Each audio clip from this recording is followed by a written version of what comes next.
Avec plus de 250 millions de dollars, ce nouvel épisode de X-Men est le plus gros budget engagé par la Fox depuis Avatar de James Cameron.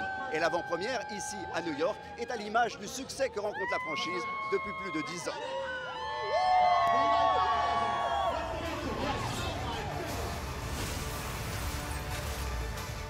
Dans ce 6e épisode, aux effets spéciaux renversants, mutants et humains traversent une terrible guerre. Il faudra aux X-Men remonter le temps pour changer le cours des choses. Je suis venu de loin pour nous guider, nous rassembler, les X-Men. Le voyage dans le temps, c'est l'occasion pour les producteurs de croiser ancienne et nouvelle génération de comédiens. Hugh Jackman est présent depuis 14 ans dans la saga. Le personnage de Wolverine a changé sa carrière. Avant le premier film, je ne savais même pas que le Wolverine était un animal.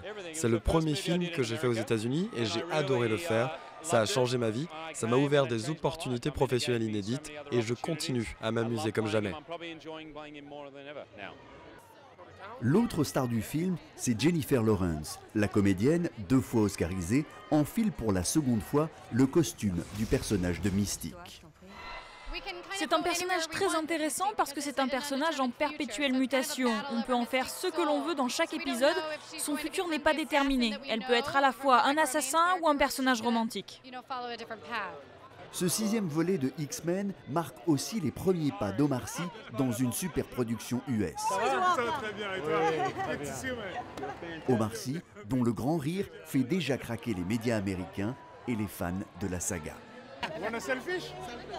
Ça se passe par des rencontres, après on fait des essais et puis il se trouve que les choses se font et on se retrouve là avec tout ce monde dans ce film incroyable. Je suis très content, très fier, j'étais fan d'X-Men et je me retrouve en être un, finalement c'est cool. C'est juste moi qui vis un rêve, c'est plus ça la réalité des choses. Le grand absent de cette avant-première new-yorkaise, c'était Bryan Singer, le réalisateur de X-Men. Il est accusé d'agression sexuelle sur mineur. Et évidemment, le studio n'a pas confirmé sa présence au générique du prochain volet. En attendant, X-Men Days of Future Past sort le 23 mai prochain sur les écrans français.